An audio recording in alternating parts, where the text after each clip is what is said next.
was connecting intersections of science, where agriculture meets space technology and where innovation becomes the key to protecting and promoting for our planet's rich throughout biodiversity. We are delighted to have with us today our distinguished guest and speaker, Dr. Jaro Indarto, Director for Food and Agriculture, the Ministry of National Development Planning Indonesia. Ganesha Wijaksana, Bachelor of Economy, Master of Science, Senior Environment Advisor, Directorate of Biodiversity Conservation, Ministry of Environment, Indonesia.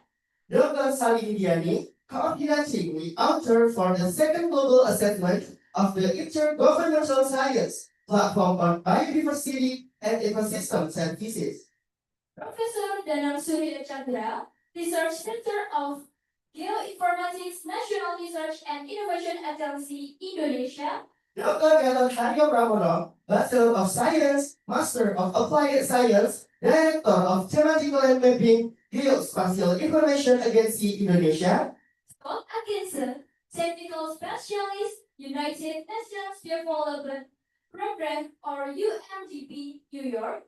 And Insinyur Agnia Nugraha Putra, SPFP, Universitas Brawijaya, and PhD candidate of Slovak University of Technology in Bratislava, Slovakia.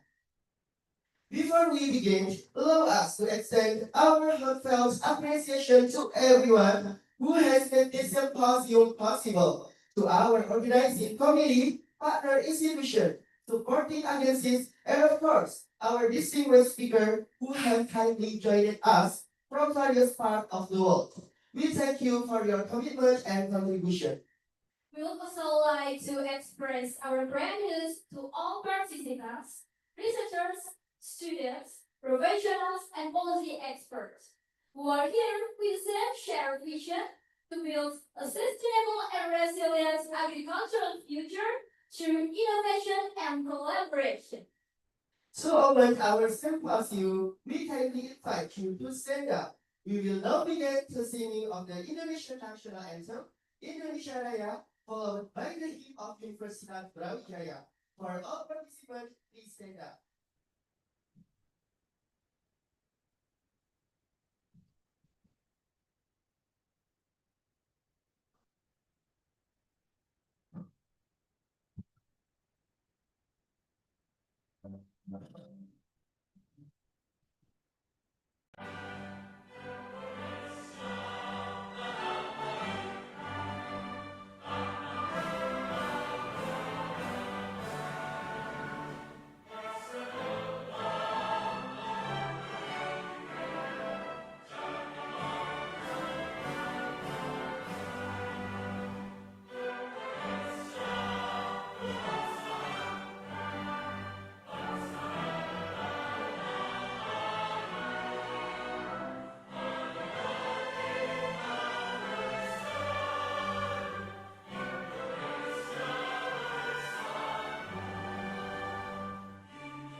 We are honored to present the Jejer Jara Drum Dance, a traditional performance from Bali that reflects the rich cultural heritage of Indonesia.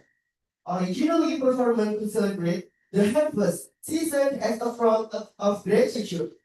This dance has now evolved into a warm welcoming performance that symbolizes the joy and hospitality of an event. The dance will be performed by students of Unitantri Universitas Brawijaya. Please enjoy the performance.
Universitas Brawijaya.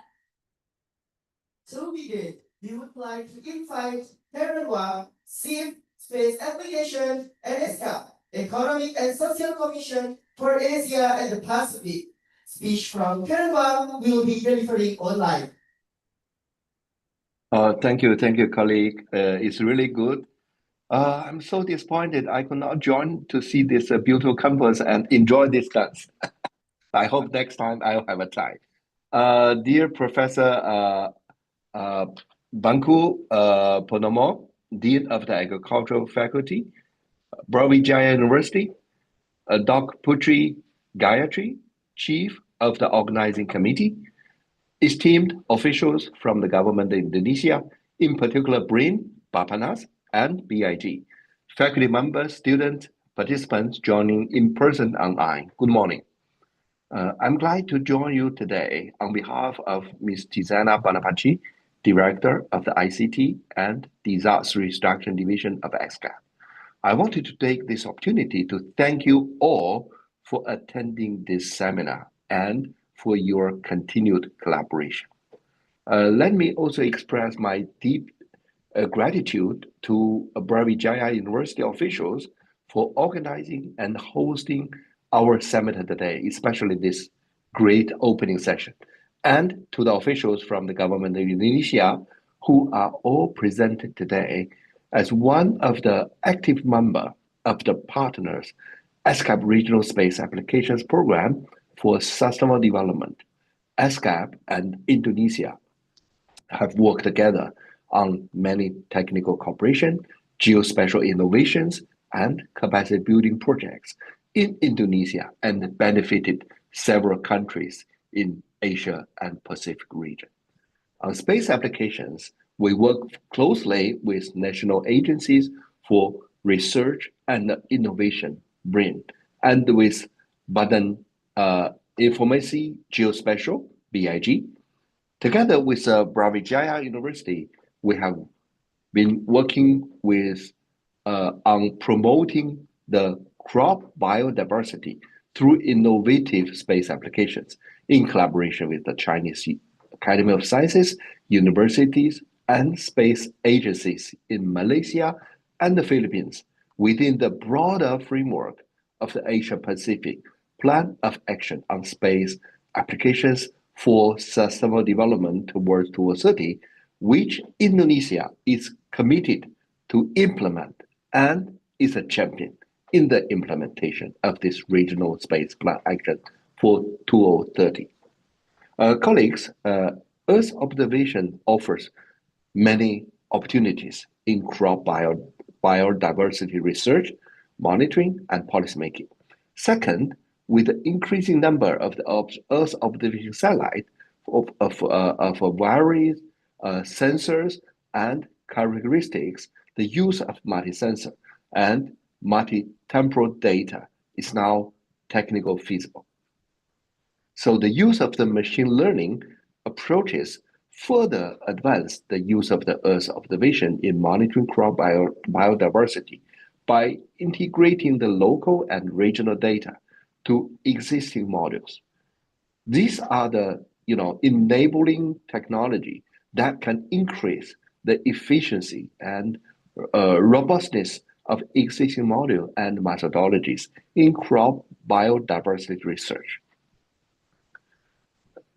In tandem with the increased demand by institutions and policymakers, the opportunities of Earth observation contributes to the increasing demand to provide indicators for the global crop biodiversity and the Sustainable Development Goals, particularly Goals 2 on zero hunger and 15 on life on land, as well as under the post-2020 Kunming-Montreal Global Biodiversity Framework has never been greater. At ESCAP, we are committed to continue working with all of you to leverage these opportunities. Our emphasis on this project is to translate derived data into actionable insight for policymaking and practice And therefore, I appreciate the active participation of our government officials in this seminar. Dr. Gerald Dato, Director for Food and Agriculture, the Ministry of National Development Planning, Papanas, and Dr. Gatot Hayo Pramano, Director of the Thematic Land Mapping, BIG, who are key to driving sustainable development goals in Indonesia. Your insight would be invaluable in helping our project partners and stakeholders begin to connect their research and field assessment with national policy and policymaking and globally agreed monitoring framework. Your contribution will greatly enrich the discussions and the implementation of the initiatives. In closing, let me once again express my sincere appreciation to Brawijaya University officials and faculties for their warm welcome and hospitality, and for all their tireless efforts in organizing this seminar. Together with my colleague at SCAP, I look forward to our discussion and to us all continue to work in partnership under the Crop Bio project and beyond. Thank you and have a good, productive seminar. Thank you.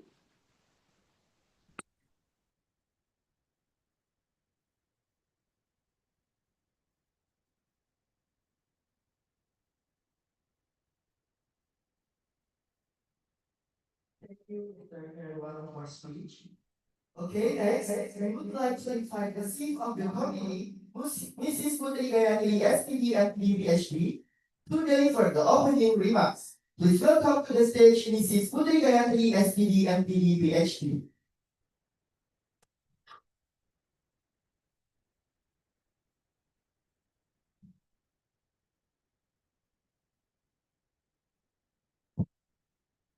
Assalamualaikum warahmatullahi wabarakatuh.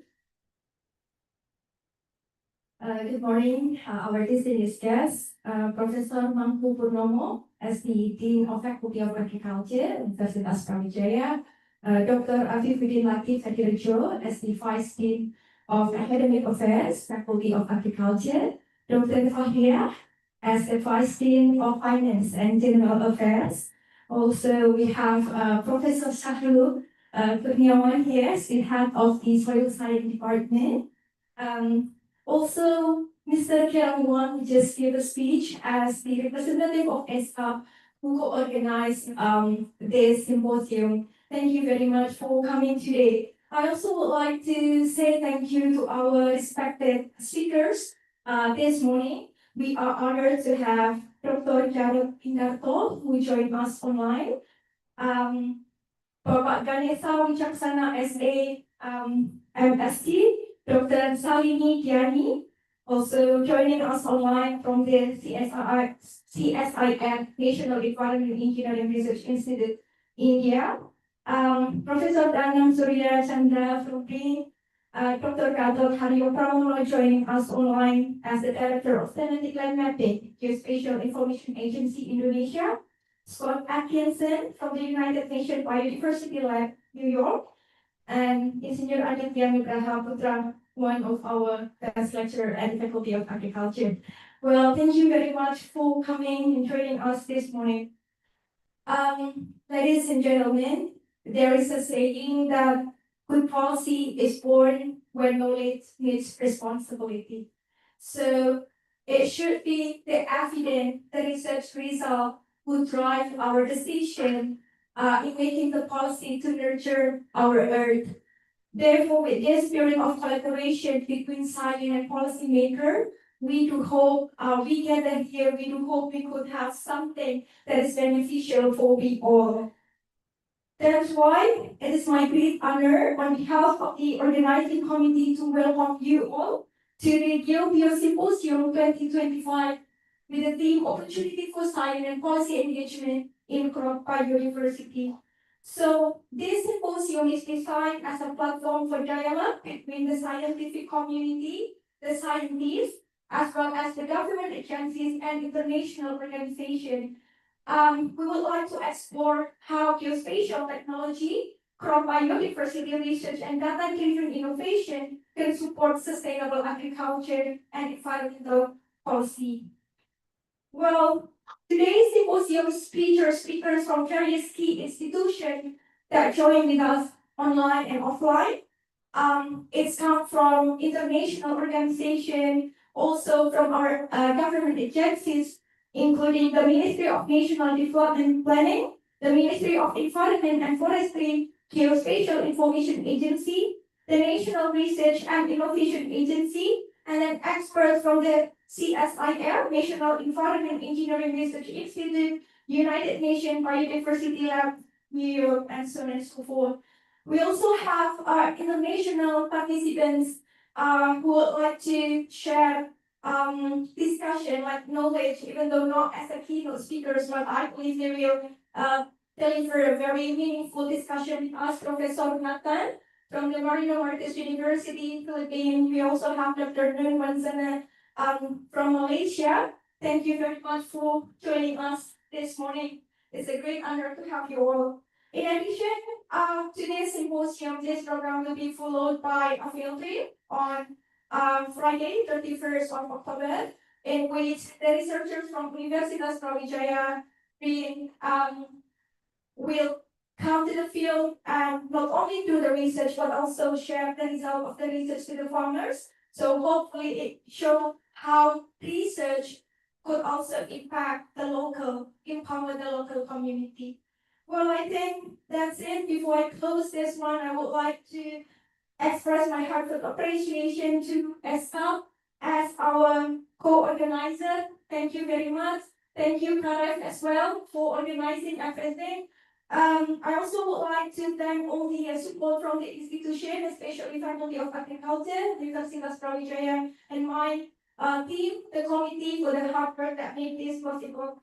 I sincerely hope that this symposium will inspire meaningful collaboration, encourage innovative research, and strengthen the connection between science and policy to benefit our environment and future generations. Again, thank you very much. I hope you enjoy the symposium. Assalamualaikum warahmatullahi wabarakatuh.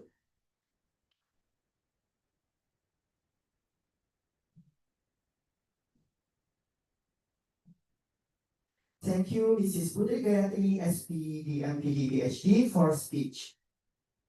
Okay, next, we would like to invite Dean of Faculty of Agriculture, Universitas Brawijaya, Professor Panggung Purnama, SP, MSc, PhD. Please welcome to the stage.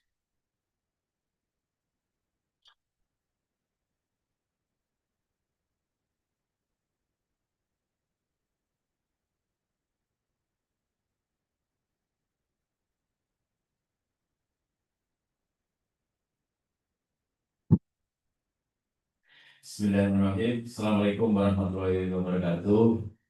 Selamat pagi untuk kita semua. The Honorable Mr. Karen Wang from Chief of Space Application SCAP, Dr. Nurwan Zadia from the UPM Malaysia. I went there last week. Nathaniel Ali Buyo, professor from Philippines, Mariano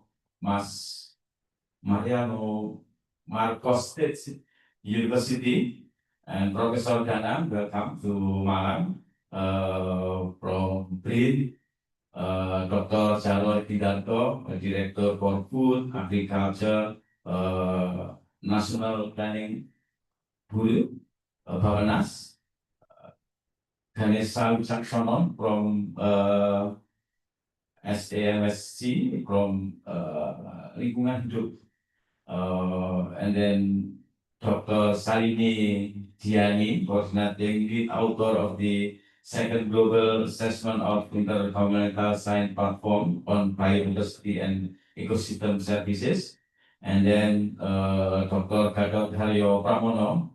I think this important person.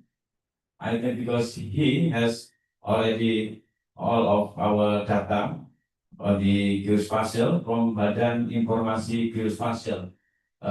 Thank you for all the committee to make this even more or less become contribute to our society.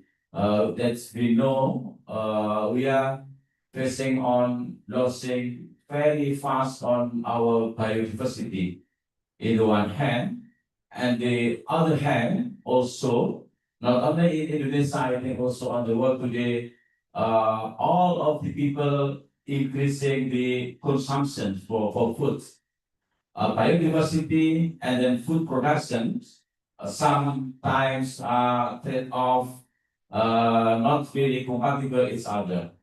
And the other hand, also we have the opportunity because we already know that our scientific knowledge today, because of the machine learning, because of the artificial intelligence, we can create the scientific models to prove to deal with this problem. So I think today are very important for us, not only for the Faculty of Agriculture, but also we should create new models, we should create new strategy, and then I think it's very, very complete because we have from the scientific point of view, and then we also have from the governments, from the governance in Indonesia, for example, and then we also have from the geospatial, we also have from the research around Indonesia and around the world. So we can have good discussions, fruitful discussion, and then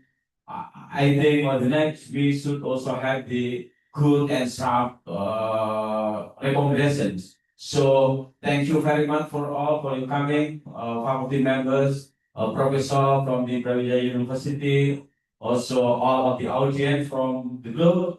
Welcome to Malang. Assalamualaikum warahmatullahi wabarakatuh.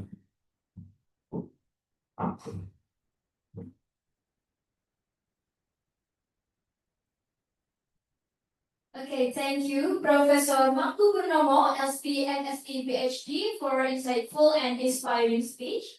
So next, we kindly ask our lecturer and also speakers to stand up and move at the front stage to take a photo.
Okay, on my count. 1, 2, 3, smile. One more. 1, 2, 3. Oh, Mozart style.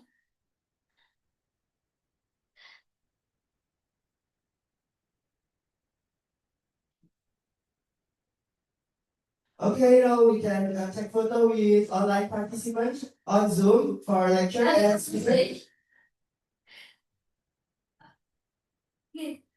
Still at the front stage to photo with online participants. For lecture and speaker, please.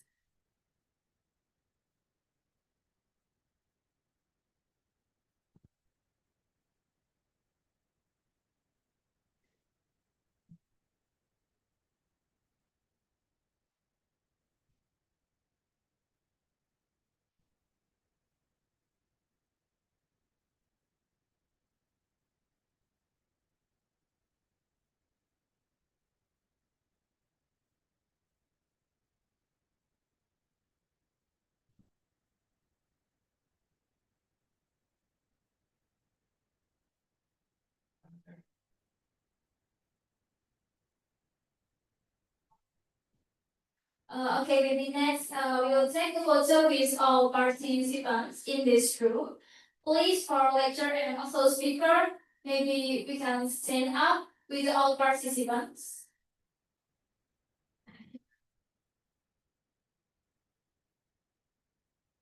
With all participants. Okay, on my count. 1, 2, 3. Once more. 1, 2, 3. Okay, thank you very much for your cooperation. Okay, the opening ceremony is concluded. Please enjoy a short coffee break and we will resume promptly at 9:30 p.m.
Okay, for information, we will resume promptly at 9:30 p.m.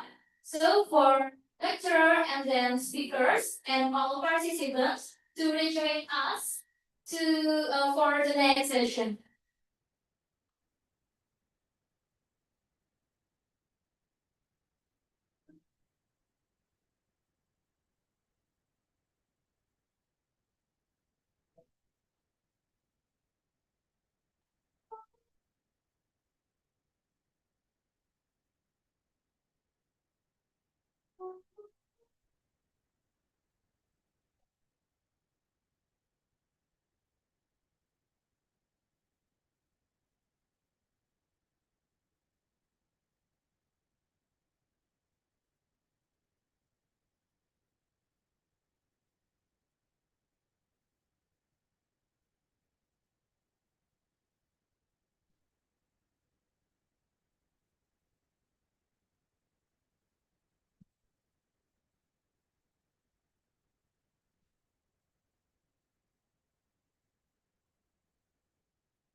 Okay, we apologize for technical issue.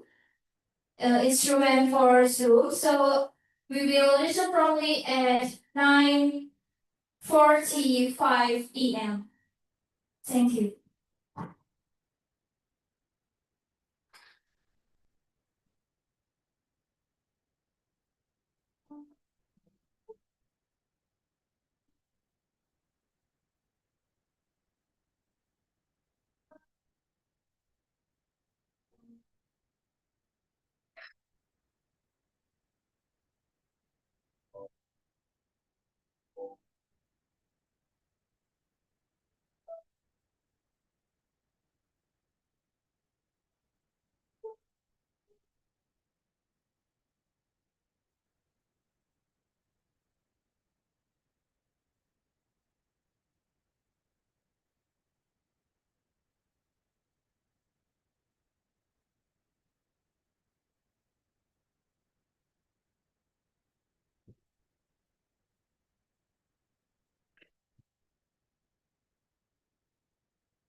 Welcome back, our distinguished guests, community members, and participants.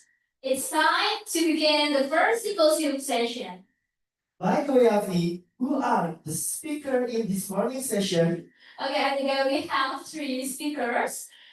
They are Dr. Jarod Indarto from Indonesia will be joining online, and then Mr. Gaza Wicaksana, Bachelor of Economic Master of Science from Indonesia, will be joining offline, and Dr. Salini Diani from India will be joining online. Wow, I cannot wait for the session. Yeah, I am enthusiastic to this session. So, the first session will be moderated by Dr. Rika Nasari, SPMP, a lecturer from Department of Soil Science, who obtained her doctoral degree from Wageningen University, the Netherlands. For Dr. Rika Nasari, SPMP, time is yours.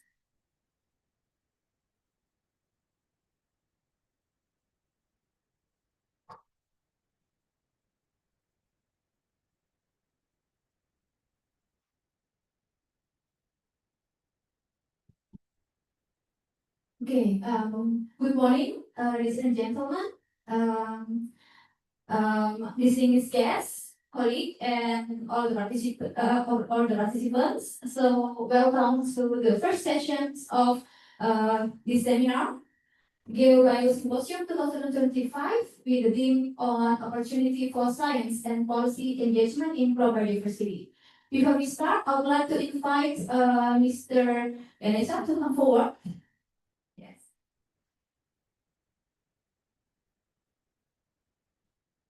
So in this session, we will listen to three distinguished speakers who will share their insights on crop biodiversity from national policy, geospatial monitoring, and global ecosystem perspective.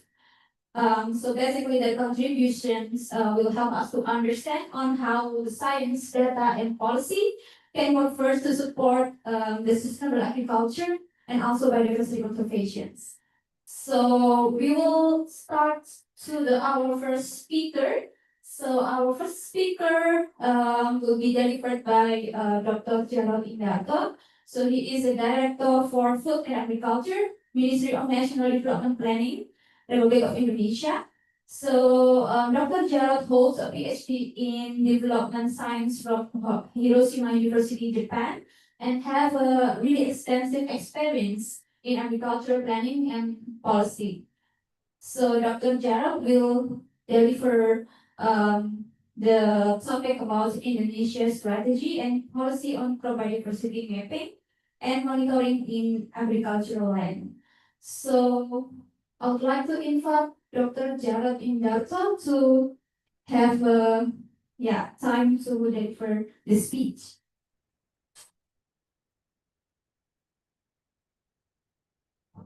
Yeah, thank you very good morning for all of us. Can you hear us? Is the voice okay? Yeah, I can hear you, but I still cannot see you in the screen. So maybe our IT team could you please help to put him on the screen? Hello, test. Okay, yeah, we can hear you clearly, Dr. Jarod. Yeah, thank you for inviting us in this very good international seminar. We really appreciate the organizer and also the committee for arranging this discussion. The topic is very challenging, and also the topic is very related very much with our national development planning priority. Within the time, we would like to share with you the national policy on food security and also the relation of this food security policy with what we are discussing now, which is about biodiversity. My name is Jared Indarto. I'm now looking after the Directorate of Food and Agriculture at the Ministry of National Development Planning in Indonesia. And today I will outline our presentation as reflected in the National Long-Term Development Planning until 2045 and also National Midterm Development Planning until 2029, especially emphasizing the role of crop biodiversity, sustainable land management, and also some technological innovation. Indonesia is now entering a new development era under the law on long-term development planning 2025 until 2045. Our long vision is very clear, which is to become a sovereign, advanced, and sustainable country by 2045, which is also called Indonesia Golden Vision 2045. Of course, to achieve this target, Indonesia need to transform several development agenda, including the transformation on social, economic, ecological, and also on the governance. By 2045, we aspire to reach high per capita income. We would like also to eradicate our poverty, improving the competitiveness of Indonesia to global society, as well as to reduce our greenhouse emission toward net zero emission. Those are the 5 big objectives of Indonesia transformation until the next 20 years. And this transformation requires adaptive modernization, of course, digitalization, and eco-region approaches that rely on our biodiversity and wisdom. Next slide, please. On food and agriculture development, and this sector are positioned as one of the foundational sector in achieving that long-term vision. And this sector is vital for national resilience, also for reducing our poverty, as well as to make the balance with the environmental sector. And it prioritizes the establishment of eco-region food system based on local resources and wisdom. In the long term, Indonesia has a plan to increase our productivity in agricultural sectors, as well as to increase the farmers' welfare, and also to develop what is called eco-region food system.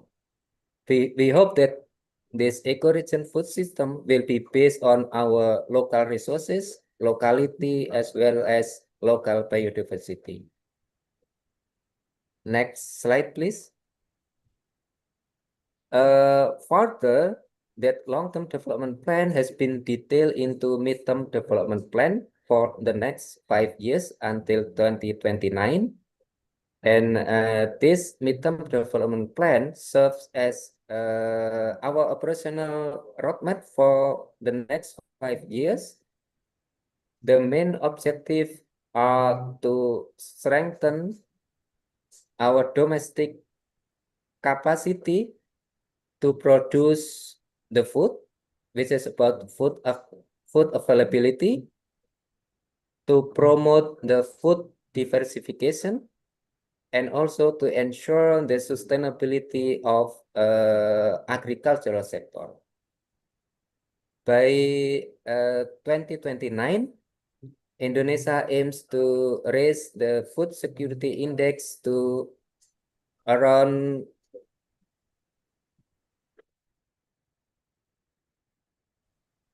it is the index of food security, and annually the data is released by Badan Pangan Nasional or National Food Agency.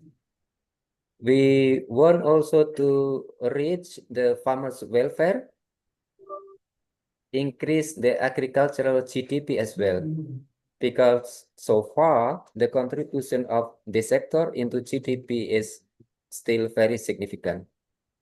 There are key interventions, including, for example, the increasing availability and diversity of our food from our domestic capacity, enhancing food consumption, the quality of food consumption, and also food safety. Food safety is very important issue so far, and we have to deal with. Another is value addition, research, and also sustainability on food and agriculture. Next slide, please. Our term development plan, as you may see in the presentation, position also biodiversity as one of national priority program. You can see in that slide, for example, it is to develop the management of ecosystem, species, and also genetic biodiversity that we have in Indonesia. Midterm development plan has also developed the performance indicators. They are already formulated in the document, for example, and the indicator to see the threat and also reduction of our biodiversity, the sustainable use of the biodiversity, and also the management of our biodiversity. So in terms of biodiversity, we are not only looking at the conservation, how can we conserve our biodiversity, but also looking at the way to utilize our biodiversity to our development target.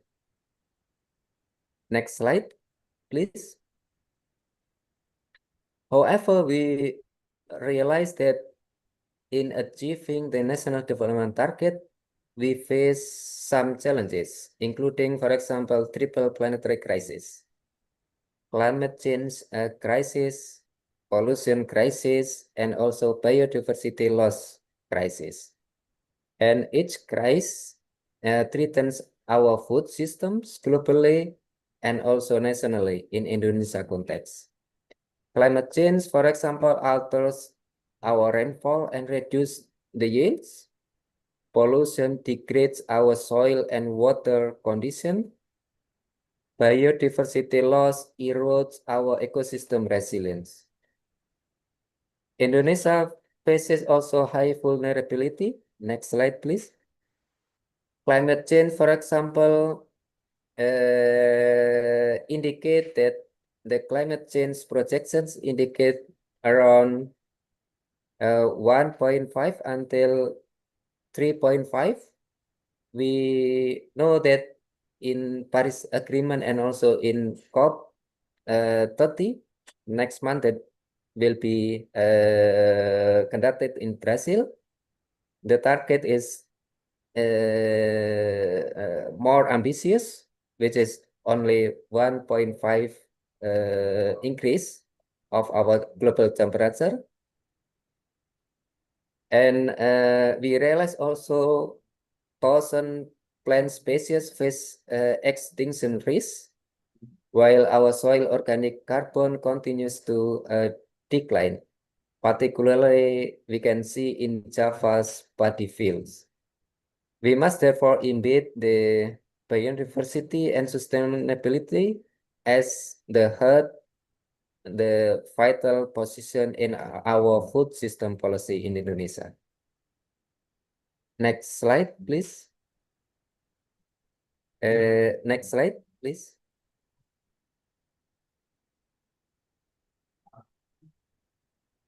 Next slide again. Yeah, our national pathway of food system transformation, we inform you that the UN Food System Summit, which is we have committed to transform our food system, and we already developed what is called National Pathway for Food System Transformation. And this document envisions an inclusive, resilient, and localized our food system. We promote biosecurity mapping, for example, to identify local varieties resilient to climate change, and also to encourage decentralized, evidence-based decision making. In this context, the science that we have discussed today, the science related to biodiversity, will be the very vital basis for having the decision-making policy. Next slide. In Indonesia's planning, the university is very strategic driver for transformation, and it has many roles. Biodiversity strengthens our food self-sufficiency. It is very important for us, for Indonesia, by utilizing our biodiversity for developing our bioeconomy. It is very vital, very basic for us to conserve our the biodiversity, to have more climatic resilience, as well as for our sustainable agriculture. Next slide.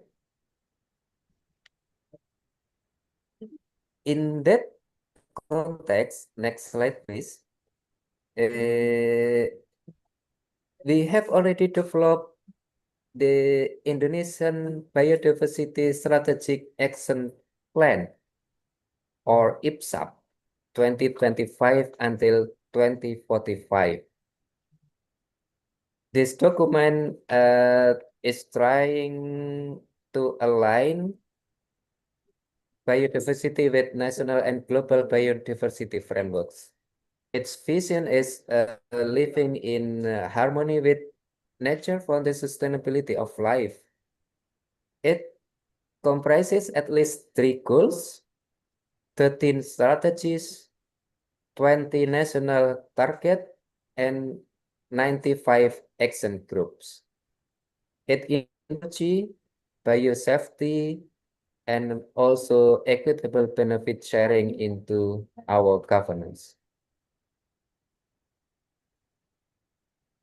Indonesia also participates in what is called the Convergence Initiative.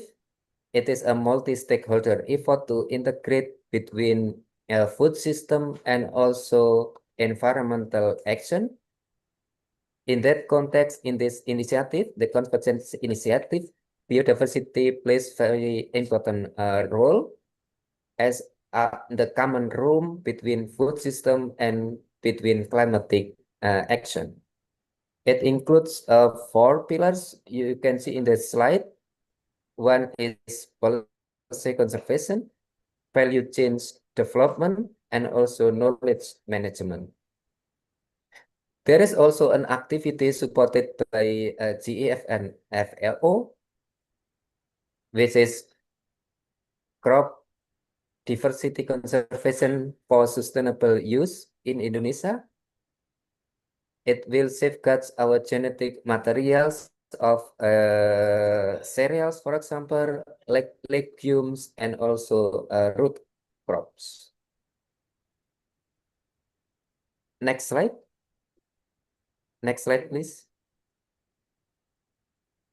Next slide. And we realize also that innovation and digitalization is very important. It is key for our transformation. Through remote sensing, GIS, data integration, the government want to do the better monitoring of our land cover, soil condition, and also habitat and biodiversity. And these technologies, we believe, will support precision planning for us, biodiversity conservation, and also sustainable management. Indonesia has also several gene banks. One is located in the Ministry of Agriculture.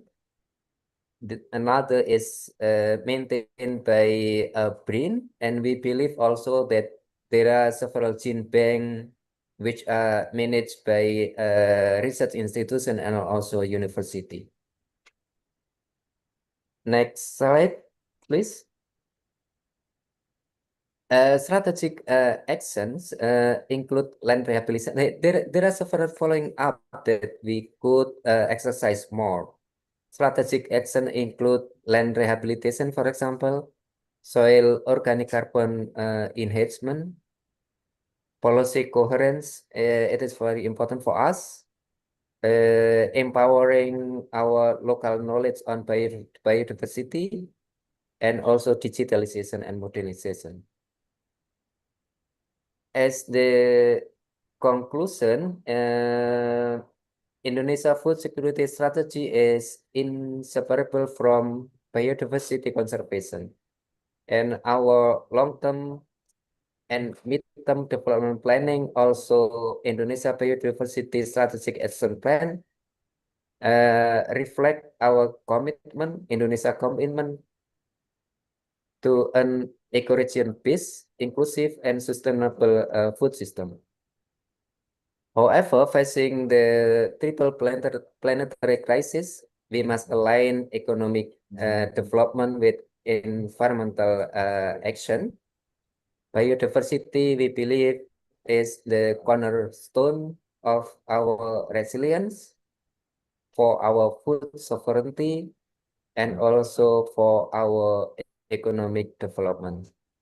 Let us continue to collaborate together at national level as well as at global level to make our biodiversity and innovation as the very important pillars for our shared sustainable future. Thank you again, and wassalamualaikum warahmatullahi wabarakatuh. Congratulations for this seminar. Thank you. Yeah, thank you very much, Dr. Jarot, for highlighting the Indonesian national strategy in integrating biodiversity mapping with agricultural development. I think it's really important facing that Indonesia have quite various issues.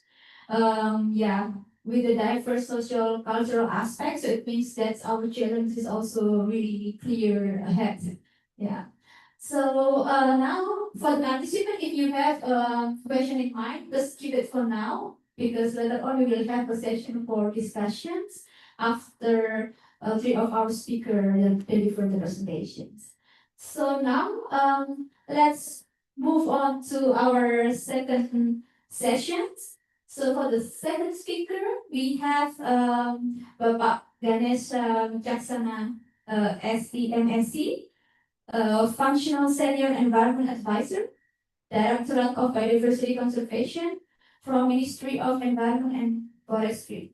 So Pak Ganesha earned his MSc in Geoinformation for Environmental Management from University of Twente, the Netherlands. So we also come from the same. Yeah. I may stand up. Yes, for sure. Yeah. So please, Pak Ganesha, the floor is yours.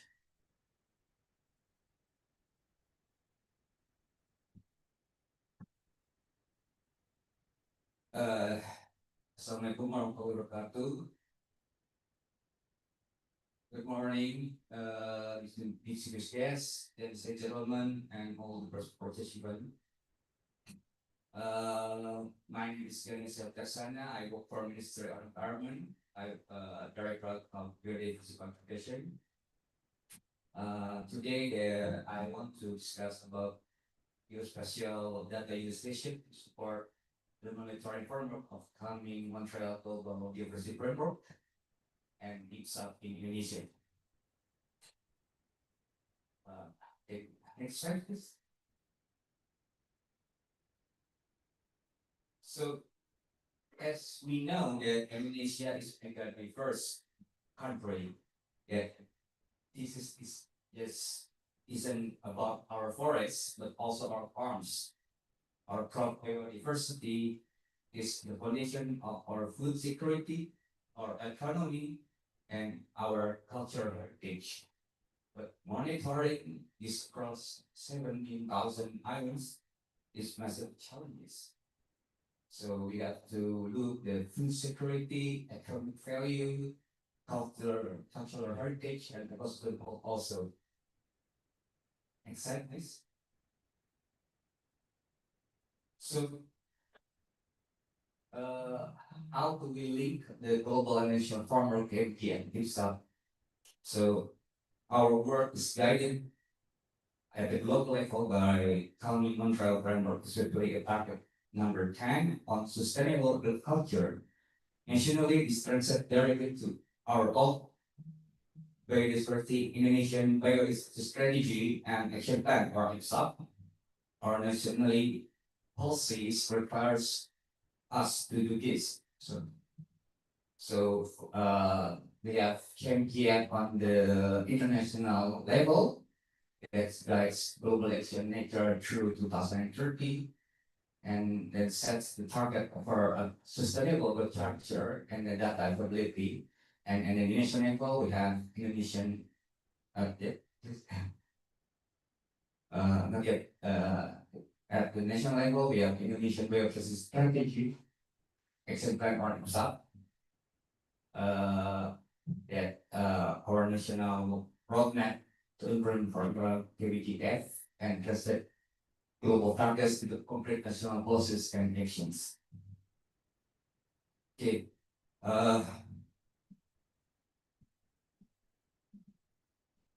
We know that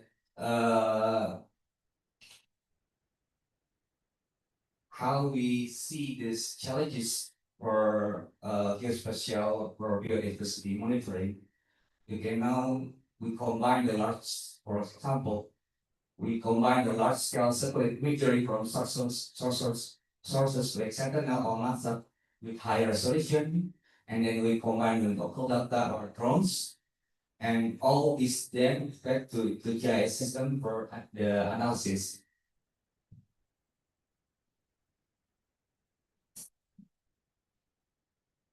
So from pixels from Odyssey, this is our first steps that we acquire the raw imagery and then we process into usable data like vegetation indicates, and we analyze it using AI and machine learning to identify the patterns, and finally we create actionable insights, maps, and reports that directly into inform policy and our instant reporting. Maybe this is for the example only because I'm not the expert on mapping crop diversity, but we know that there is some fingerprint at different paths that have unique spectral signatures, but then by analyzing these, we can distinguish crop types, crop space. And for example, we are mapping crop rotation in East Java to understand farming intensity.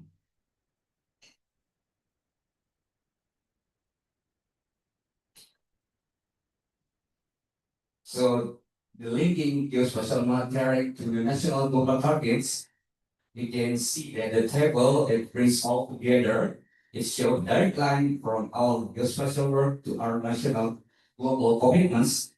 When we map the crop types and we are building the IPSAP national database, when we monitor land use change, we are supporting KMBGF target number 10, and we know that every action is tied to a specific goal. For example, the crop type threat mapping is the list of target of IPSAP national database, and land use monitoring for IPSAP sustainable landscape and KMBGF number 10. Also, the crop health assessment that helps detect stress from pollution, drought, or disease. It links to also the ecosystem resilience and we give target 7. And the last, the national database development that centralize the data for national reporting and decision making. It also links to the information system of the IPSAP and also the KMTF number 20.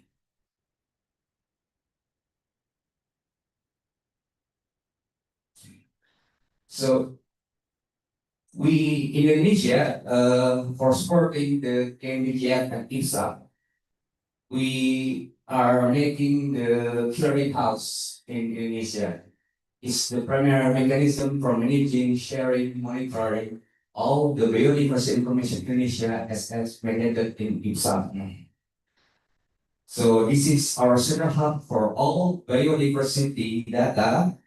Our geospatial work is what it fits the system. We provide the verifiable large-scale data that allows the clearinghouse to effectively monitor our national progress on IPSAP targets and report to the KMBGF.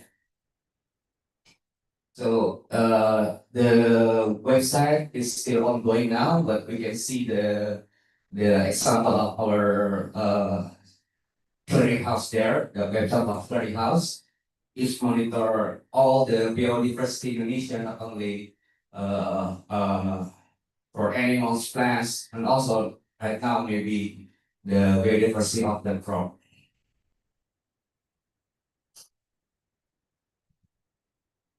So to conclude, geospatial technology is not longer just nice to have, but is an essential tool for implementing our IPSA. And this is how we meet our food security goals and our global commitments. This technology provides the clear vision we need for our truly sustainable and resilient agriculture future. Thank you very much for your attention.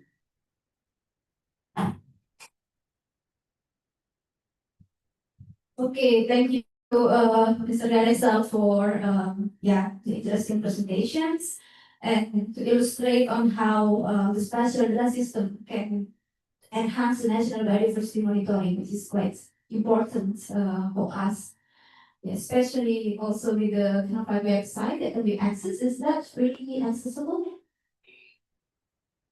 Yes, yeah, this is it's still on progress right now, but it's not yet published. But at the end of the, I mean, on December maybe it will be published. All right, so freely. It's free. It's free, but maybe there are some not what do you mean classification for the user, who is user that need to access for example, if they need the access for specific data that we need permission to access it, Okay. but it's free. All right, yeah, thank you, because it is also really important database for Indonesian context. All right, so now let's move to our, okay. Because there is still some problem with our last speaker, so maybe let's open the Q&A session for now. So if you have any questions, at least one question for now before we start the last speaker. Oh yeah, please mention your name and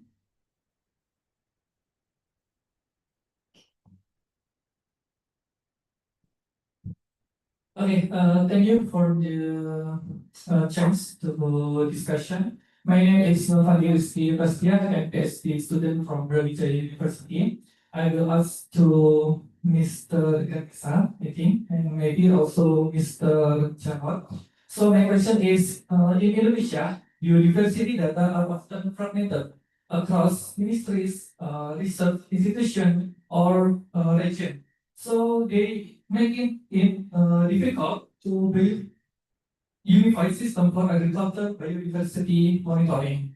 Considering this challenge, what are the key obstacles in harmonizing biodiversity data across institutions, and how can open geospatial standards or platform support interagency data interoperability to track national crop biodiversity mapping efforts? I think it's okay, thank you. Maybe now you can respond. Mr. George first. Yeah, maybe you can Okay. first and after that. What's his name? Sorry. Bobby? Oh, Fandi. No, Fandi. Yeah. Thank you, Mr. Fandi. It's maybe sharing data across the all stakeholders. It's one of our challenges. But right now, we have IPSAP I already explained before. The IPSAP explains that we have to make one systems. It's say about biodiversity clearing house that we are still on progress making it. But for for the in the future maybe, but not in the future, we are gathering all stakeholders from not only from ministry or uh, of state, but also for the local government and then the universities across Indonesia. We combine and we gather all the data, not only for the crop, but as I mentioned before, it's for endangered animals, plants, or another ecosystems that need to be reported to the CBD. We make the database all of Indonesia right now, and we hope that all stakeholders can contribute the data to our biodiversity clearinghouse. Thank you. Okay, thank you. Maybe Dr. Jarod wants to say something to respond to the question. Team IT, could you please put the online participants in the screen?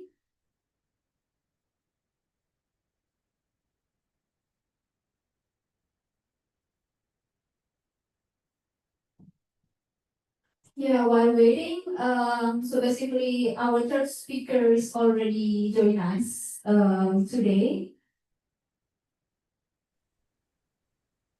Hello. Okay, great. So, Dr. Shali, are you already? Okay, great. All right, so now let's move on to our third speaker, Dr. Salini Diani. She is the coordinating lead author of the second global assessment of the Intergovernmental Science Platform on Biodiversity and Ecosystem Services. So, Dr. Salini has led numerous studies on mangrove ecosystem and socio-ecological resilience across the Asia-Pacific regions. So, I would like to invite Dr. Salini to give the presentations. So, the time is yours.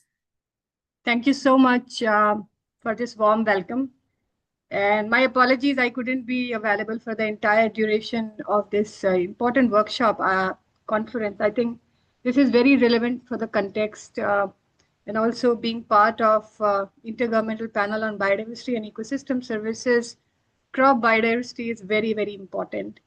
And so thank you so much. I'd like to extend my gratitude to my friend in UNScape, Dr. Karef Refishura.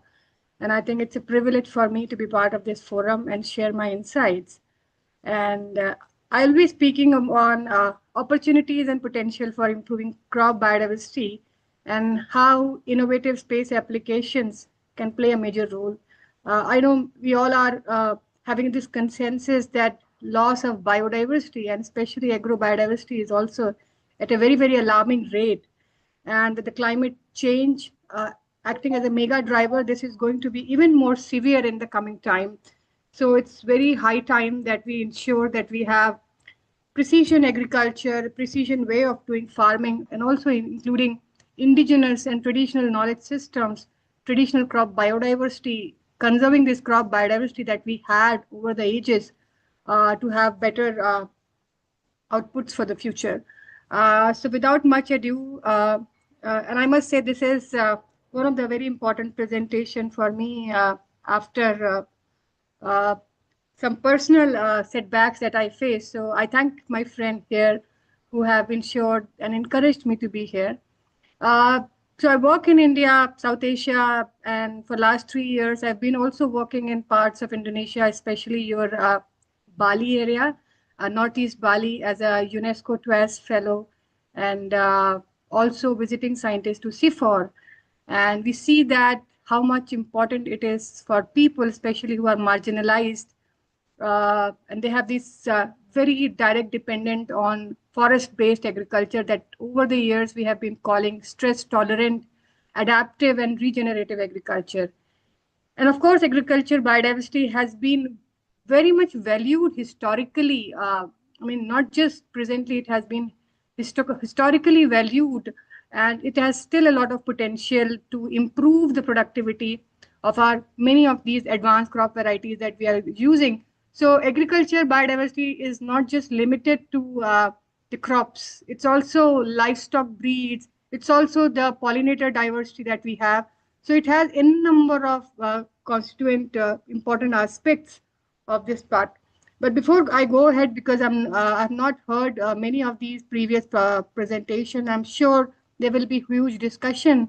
And part of Asia I come from, I have been over the years observed huge diversity of legumes, rices, and then of course now millets that are called as the grains of God in our country. So biodiversity is very relevant, and as I mentioned, it's just not crop diversity that is considered for agriculture biodiversity. It has a lot to do with over the ages and generations after generations, how communities have domesticated different races of these animals that are now livestock, be it goats, buffaloes, cows, hens, ducks. These are all part of this agriculture biodiversity. And of course, fishes, we cannot ignore fishes. In many of these areas, in rice cultivation, fishes are an important part of our agriculture diversity. And of course, agrobiodiversity is a second important aspect in the era of climate change and the Anthropocene that we are facing. There has been a huge emphasis on going back to the traditional roots and seeing how agrobiodiversity can play a very big role. So be it traditional agroforestry or innovations coming in agroforestry, this has a lot to do to conserve crop diversity and agriculture diversity. And of course, we as humans have shaped it, and we are going to shape it further to ensure we have more resilient cropping systems for our future generation to feed them and also support their nutritional demands. Now, just supporting my previous slide and my statements, it's basically an unexploited treasure trove for food. I was part of IBIS sustainable use assessment, and it is so important that we conserve these wild diversity and as well as crop diversity, because this diversification not only ensure that our plate gets enough of nutrition, it also ensures that our future will have more sustainable, resilient, and suitable environment and soil to grow and to support nutritional security of millions and millions of people living in Asia and beyond. Now, as you know, and I'm sure there will be discussions on this topic, that climate change has a very unprecedented impact on the agriculture crop diversity, like how it has on wild diversity, like how IBIS global assessment, and I'll be talking about that in my forthcoming slide, has mentioned that there is a serious decline uh, in um, in wild diversity of plants, flora, fauna, fungi, lichen, and so on and so forth.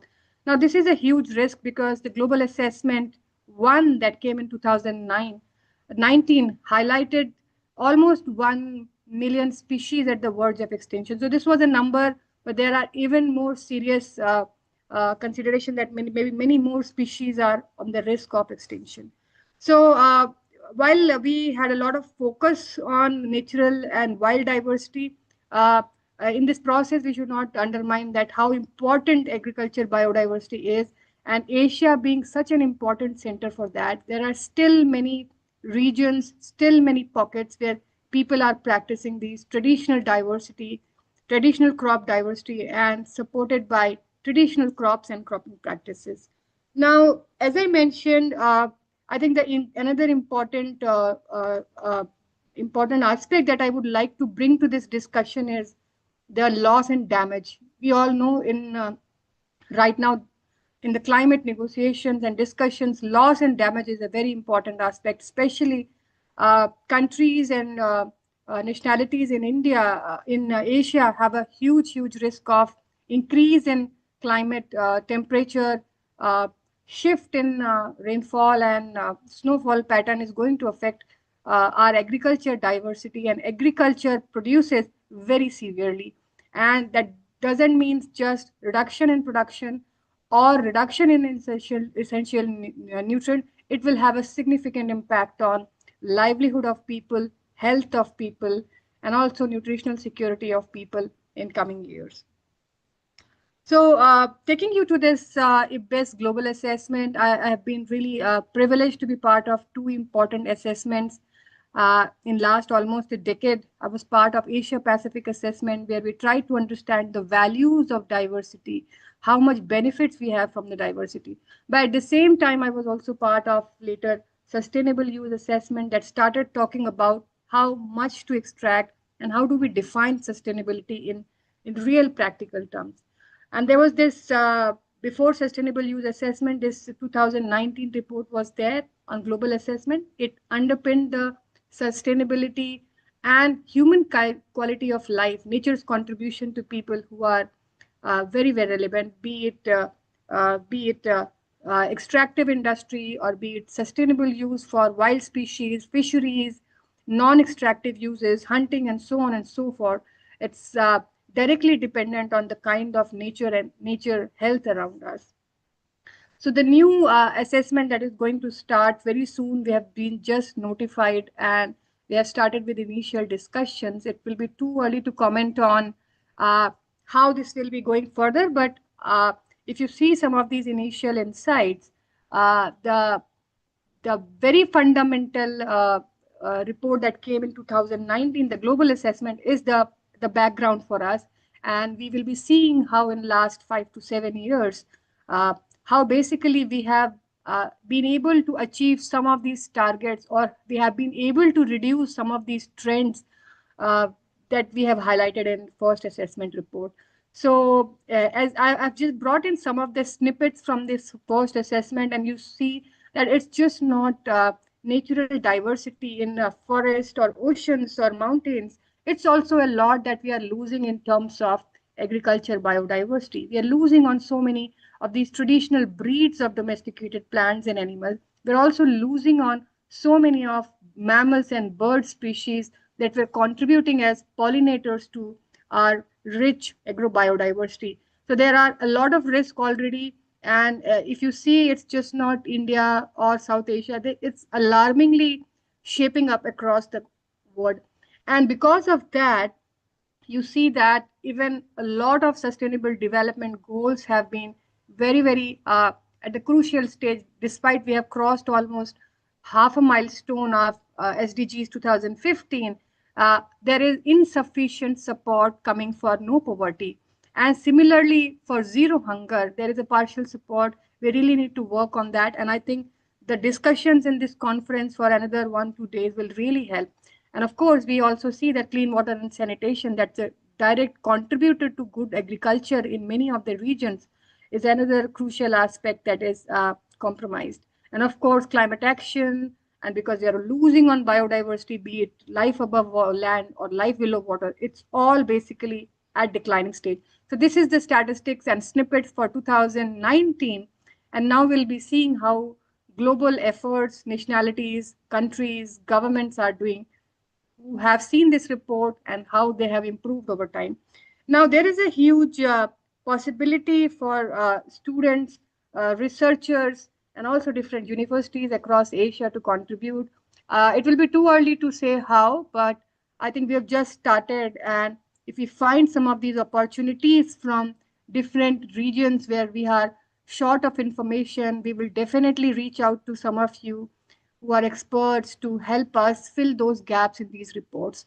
So I think this is very important aspect of this report, and this will be a milestone report because it will be released sometime in 2028. But I'm sure by that time, there will be just 2 years to reach Sustainable Development Goal, the target for 2030. But at the same time, global biodiversity framework is there. There are other ongoing climate discussions happening. So this report is going to significantly contribute. And being at the interface of now climate and also biodiversity, this report becomes very crucial and very important. And some of these important aspects that have been highlighted is also seeing how ocean and marine biodiversity is getting affected globally, and what are the efforts undertaken by government to ensure that we simultaneously halt and try to reverse the degradation happening to ensure we are back on track. So this is some of these outlines of how this report has been was there in 2019 and what are the initial plans. And then, of course, the recent reports that you might be aware on Nexus Food, Biodiversity Climate Nexus, and also Transformative Report, Invasive Species Report that were recently in last after global assessment were there. So they have been, they will be very much in consideration while we work on this report. And this is not just going to be a review, it will be a synthesis of whatever has happened in last 5 to 7 years. So how changes in production and consumption of energy and food can be addressed to ensure that we can protect our future food requirements and also nutritional security, ensure how do we have low to moderate population growth, because Asia is at the center of population growth, and this will be a very significant, because this increasing population will also have a significant impact and footprint on how much we are consuming. So food production and conservation goals are very important, and this will be one of the very important center stage of this report. Sustainable fisheries, how land-based climate mitigation efforts are going on, and also nature-based solutions. So these are some of these key points and key highlights that were there for 2019 report. And we'll be seeing how we go further, because it's very, very initial stage, and we're just starting with our initial discussions on how to take this further. So coming back to the topic of space applications, I think this report, this project by UNScape is very crucial. And in India, in last 2 years, we have been also talking about data democratization and space applications, because despite having a lot of good data available globally, how our farmers are going to use this data in crop biodiversity protection will be very, very crucial. And there are so many advanced analytical and visualization tools that can not only monitor but also analyze the situation and also help the farmers at a very, very local stage to understand how crop biodiversity can be secured. This can be how climate is changing, how weather conditions are changing.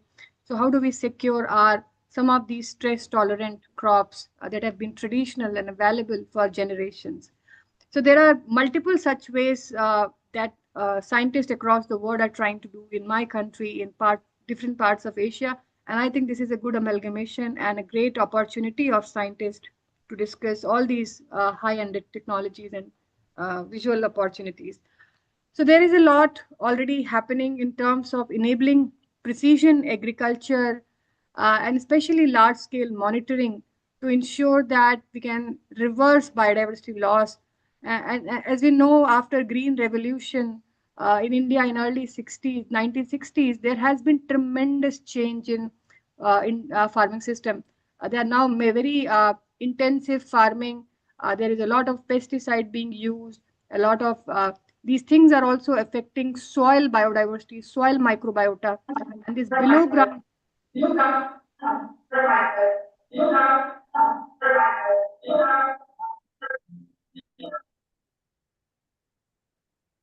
Okay.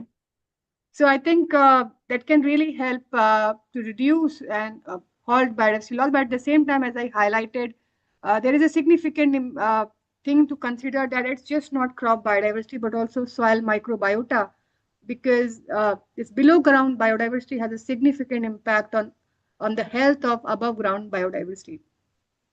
Remote sensing and satellite tools are now equipped with different multispectral, hyperspectral radar sensors that can actually cover a large spatio-temporal change happening in over large agriculture areas. And now machine learning and artificial intelligence are the very powerful tools for improving crop biodiversity. So I think some of these aspects are not just in research and science. A lot of application is happening on ground. A lot of startups, companies are there to help farmers and also ensure their carbon footprint is reduced, their emissions are reduced, and they can have more climate-friendly farming, securing and conserving in the traditional biodiversity. Some of these interesting insights, like this was one of the interesting insights that I came across from US, was about from one of these companies that are working on satellite-based crop monitoring, and they have emerged as a game changer in modern agriculture while also ensuring that crop biodiversity is there. So it's just when I say crop biodiversity, it's just not crop biodiversity. It also includes pollinator diversity. It also includes what kind of livestock is involved with this entire agriculture system in these areas. And then, of course, by using a lot of these advanced imaging technologies in these areas, farmers are gaining a lot of insight into their field and how to withstand some of these very critical climatic situation and how to ensure that productivity is not compromised. Diversity was also not compromised. And this is something similar to how our indigenous local knowledge systems were also supporting to ensure that our crops are into multi-cropping system, organically raised, so that even if there is a climate stress, some of these crops can be saved and nutritional security can be there for people. There is another interesting example from Italy where there is this company 3B that has developed Sentinel Hive Tech. And this is a great way, an innovative service for beekeepers, farmers, and industries who want to protect their biodiversity in their farmlands and also improve efficiency and ensure that climate change doesn't significantly affect their operations and their productivity. So initially, as I came across, this was basically aimed at beekeepers and farmers. But now, because of their commercial success, they are expanding their presence. And this is a great example of how some of these technologies and remote sensing space-based applications are helping the farmers in real-world situations. And I think the hyperspectral imaging is one of the very important ways that has the potential to help our farmers. And we need more of these non-invasive approaches that can help with biochemical, physiological characteristics. Also, understanding at what level of contamination our soil is, so that they can ensure that it can be cleaned and crop biodiversity can be protected. So these kind of hyperspectral technologies are also helping differentiation of different crop species, also identification of wild plant relatives, ensuring that invasive species can be segregated by less amount of field-based intervention and timely interventions to save on diversity and to save them before they go extinct from these areas. And then these are some interesting examples where there is a vast amount of, if you see, superior level of detailing that can be captured by hyperspectral imaging. And this also helps in multiple ways and can provide support to the farmers. It can help in pest detection, as I mentioned, segregating the wild varieties, segregating the traditional crop varieties, invasive species, diseases, soil health. So there are n number of ways a space application can really help the farmers. Now the question rises about affordability and acceptance and accessibility to farmers. For some of these countries, this can be very good and farmers are trained and they are accepting it. But there are certain and many regions in Asia where farmers are not that educated and they're not that aware. So how do we reach out to them and we ensure that in the next 5 to 7 years, we can improve on this accessibility and application largely across Asia. So this is what I think would be a game changer for this entire application approach. Touching on one of the important aspects, we know these Vavilov Center of Origin for cultivated plants. And if you see, a larger part of Asia lies in this center of origin for cultivated plants. And at the same time, we are also the area that is having a lot of biodiversity hotspots. A lot of corridors of wildlife migration is also happening in these areas. How do we integrate everything and ensure that intensive agriculture doesn't affect these hotspots of biodiversity, hotspots of cultivated plant, and fragmentation, so that reduction of fragmentation can help a lot of biodiversity and help us with securing biodiversity of crops and cropping practices. But over the years, how development is happening in Asia with urbanization, mining, this is one of the important concerns on how do we save using these important hotspots by using space technologies. I would like to bring your attention to this important aspect that we have been working in India on ensuring integrating climate sensitive restoration planning, where as scientists, we are not just using these applications and our science of modeling, machine learning, and AI, but we also ensure that we involve communities and understand the basic nitty-gritties to come up with solutions that are more realistic, applicable, scalable, and that are able to get us better outputs. And of course, something called big data that Asia is generating needs to be very precisely read, precisely researched, and we come out with not just silos kind of research opportunities and outputs, but something that can really help us better understand how do we do restoration with climate uncertainty in mind, involving communities, a framework where private sector involvement also helps us to have better success in coming days. And of course, drone-based monitoring, Internet of Things, citizen science integration, they all can, in combined way, help our opportunities and also ensure that success is in a better way, not just improving these landscapes, not just improving these agriculture areas, but also improving how communities are harnessing the benefit. Because at the end of the day, it will be communities who are implementing everything. So the mindset should be how do we convince community with incentives to be involved in this entire process. And another important aspect that I would like to highlight here is understanding ecosystem health. So it's just not wild natural ecosystems, biodiversity hotspots, but also understanding how our agriculture intensive areas, how our agriculture biodiversity hotspots have been affected because of ongoing development. So we see almost 50 years back or 50 years ahead and see how this change in reduction or restricted distribution of our agriculture biodiversity has led to a change in abiotic and biotic processes, and overall in last 50 to 70 years, how it is going to affect the larger ecological processes. That means change in species diversity, change in the kind of pollinators that we had. So can be an important aspect, very much guided by global ecosystem typology, a very much structure and function based typology that can we have started with the natural ecosystem, and it's a task in itself. But I'm sure with a huge support of audience and researchers and scientists sitting here who are working on space application technologies, there is a great opportunity to understand how our center of crop biodiversity have been affected because of this ongoing development in 50 to 70 years. So this is some of the examples that we have done in India in last 2 to 3 years, and we are assessing ecosystem after ecosystem and trying to understand how best our governments can be supported by this kind of space application approach.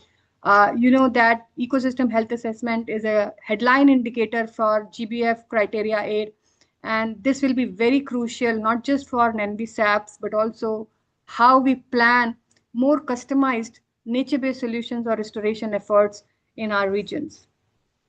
So these are another one slide to show you some of these critical ecosystems, and year after year we are adding more ecosystem from grasslands to agriculture intensive areas to understand where exactly they are, because unless we know the exact reason and state of ecosystem, it will be very tough for us to go ahead with what kind of nature-based solution or support we can give and extend to communities and farmers. So another important area is GPS and geospatial technologies, and global navigation system is developing in a very fast way. And there are a lot of approaches, technologies that are available to help farmers for precision agriculture, precision farming, water use, precision fertilizer and pesticide application. And I think these site-specific management can tremendously reduce overuse of chemicals. We know Asia has a lot of centers for nitrogen and methane, and all these contaminations of persistent organic pollutants, if not controlled timely, are already going to significantly affect our oceans, our fresh water, and also human health in long run. So mapping soil biodiversity is very important. We do restoration, even we do farming. Soil becomes the heart and soul of our entire productivity, our benefits. So soil biodiversity mapping, understanding what kind of soil organic carbon, physical, biological, and chemical constituents are there. It can be very helpful by spatial application technologies, very non-invasive, very spatio-temporal. Year after year, we can see how we are improving or how the situation is degrading. And this is a huge help for the farmers. Every country at the moment has national soil conservation or soil mapping kind of government supported institute. So I think there is a great opportunity to take this thing to farmers for better application and improving the kind of efforts we can do on ground for conservation. And of course, not to ignore that we do have challenges and solutions, and I've been highlighting this from my first slide itself, that there is data complexity, something that scientists understand better, and farmers will take time to understand. And also access of this data, how open source this data is, how easily available this data is, and that's where data democratization will play a huge role in that process. And I think if assessments also play a very big role in ensuring that data democratization happens and people can access the right information at the right time. So there are these technical limitations, as we know, that cloud cover in certain areas are there. But again, technologies are improving. There are new spatial approaches coming, microwave and synthetic aperture radar technologies that can now even penetrate cloud cover and can monitor soil moisture, vegetation, soil health. So there is a lot happening already in the scientific world. There is a lot of opportunity to make this not just available to large scale successful farmers, but also smallholder farmers. Asia has a lot of these smallholder farmers and they need to have these technologies. Integration and cooperation is another, I see that a lot of these countries, because of course space technology also comes with sensitivity, how somebody uses this data and the purpose of this data is also need to be ensured. So integration and cooperation between different government line agencies, agribusinesses, ensuring that we co-locate tools, we are open to measure the success, promote the use, organize the use, and accessibility, promoting standards. This all can really be a game changer. And I think what UN is doing at the moment will sooner or later spread to other parts of not only Asia, but Africa and also Latin America, and will be a great help for global conservation efforts. And not to say much about this, because I'm sure there will be discussions on AI and machine learning. Predictive modeling is there. We are using it in species modeling, understanding what is the reduction in extent of species because of climate change. What can we do in terms of identifying the hotspots for restoration? And I think this is something very relevant because our crop biodiversity that are indigenous are shrinking big way. So that will be very important to understand how this can be addressed by these high-end artificial intelligence and machine learning tools.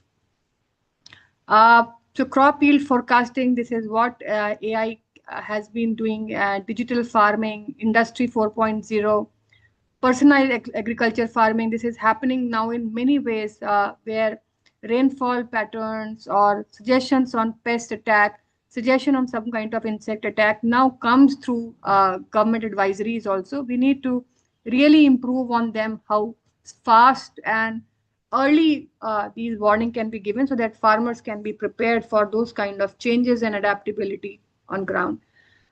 So coming to one of my last slides, I think there is a huge application opportunity. There is a lot happening on ground. There's a lot that space scientists are doing.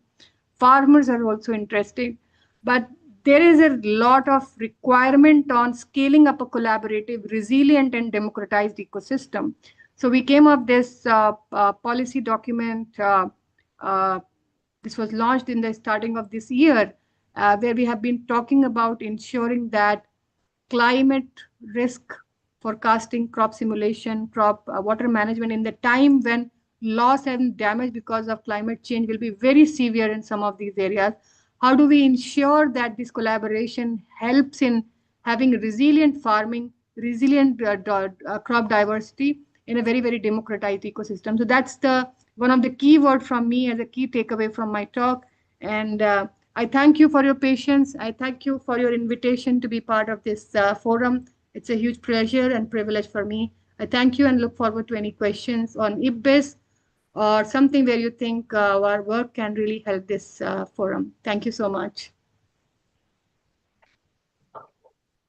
All right. Thank you very much, Dr. Salidi, for the inspiring presentations, especially when you highlighted the importance of crop diversity for securing food, increasing resilience against climate change, and how it connected with the Sustainable Development Goal.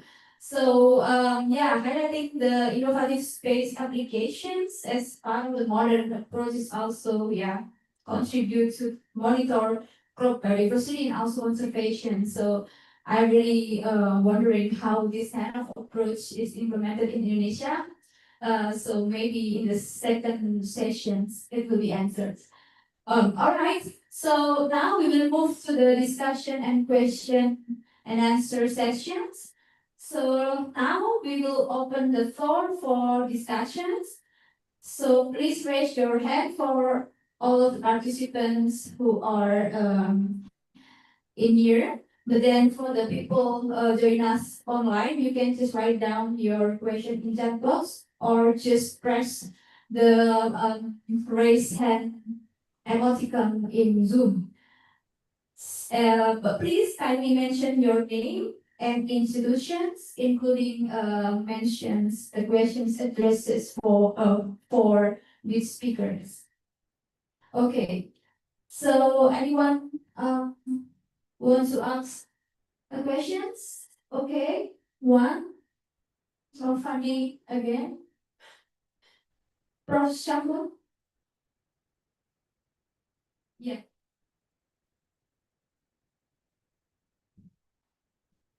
Yeah, thank you very much for the opportunity.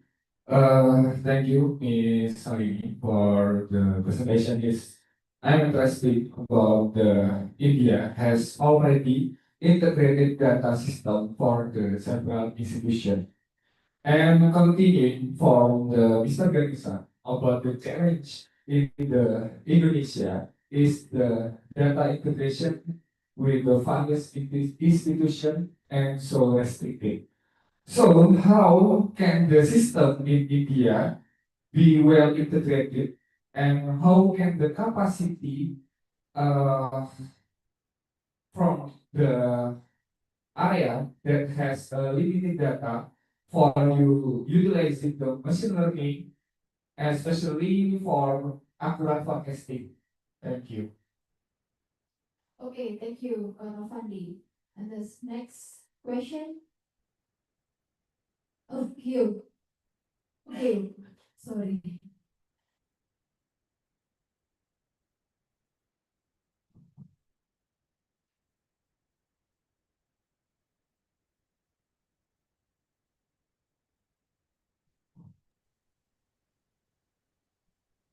Okay, Prof. Sabu, do you have a question? Yeah.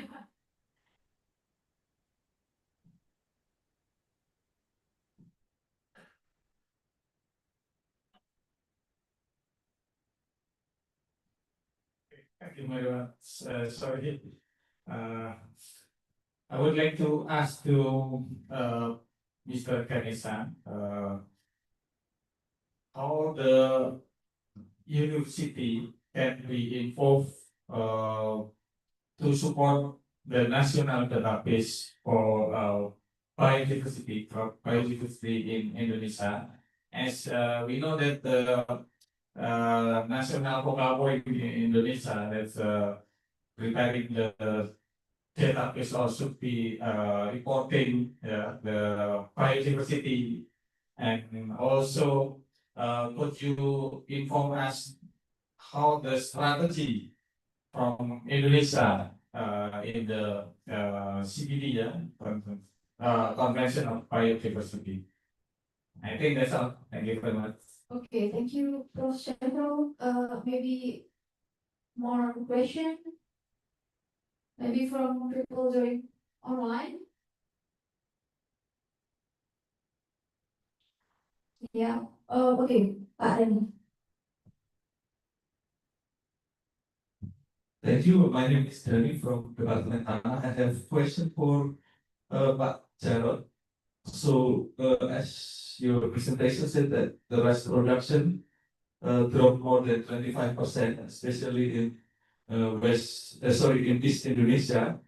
So my question will be, do Bapenas already have uh, um, detailed plan to tackle that challenge, or us as a university, yeah, what can we can help to tackle that question? And is there any, I don't know, maybe research collaborations between Bapenas and university can be created to tackle that challenge?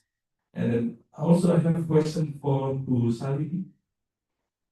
Uh, yeah, we all agree that the space technology or the space application is really important to improve the crop biodiversity. But then the problem is this technology is by far is still too expensive, especially including for us as a university, not to mention the farmer. So, Bu Sali, what is your opinion about this? Do you think in the near future this technology can be reachable by the smallholder farmer? That's my question. Thank you. Okay, thank you, Pak Dani. So we have quite a lot of question from this. So maybe I'll give the opportunity to Mr. Ganesha first to respond. From Professor. Yeah.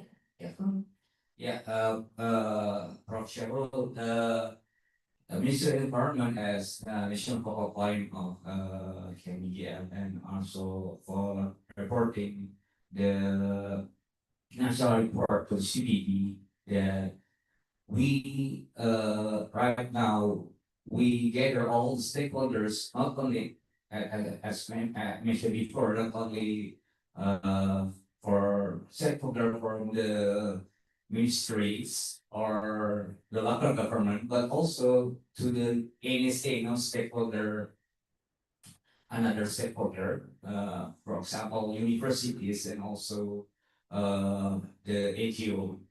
So actually, if universities have some data that can be contribute to the national database for the IPSAP reporting. First of all, maybe the university can look what the target of the IPSAP that can be contribute to the target. For example, target number 10, target number 7, maybe. I really don't really remember the detail of the target, but if we state, we can mention what the data that can be contributed to the IPSAT. Then maybe later on we can make this discussion, and then we can mention the data from the, maybe for example from private institutes share the data for monitoring crop biodiversity in this Japan, maybe for example. And later on, we can make the presentation of the data to the CBD, and the data from the biodiversity can contribute the crop biodiversity in Japan, for example. Okay, thank you. and the question from you. You is what limited access. Yeah, policy. But actually, in Bio-Industri house, we are segment the data, not only, I mean, not all the data restricted, but some data is restricted because the entities who hold the data requires to, for example, to classify the data. For example, the endangered animals, the point of the, for example, the endangered orangutan or endangered animal like lions, the point of shapefile is very not cannot be publicly shown, right?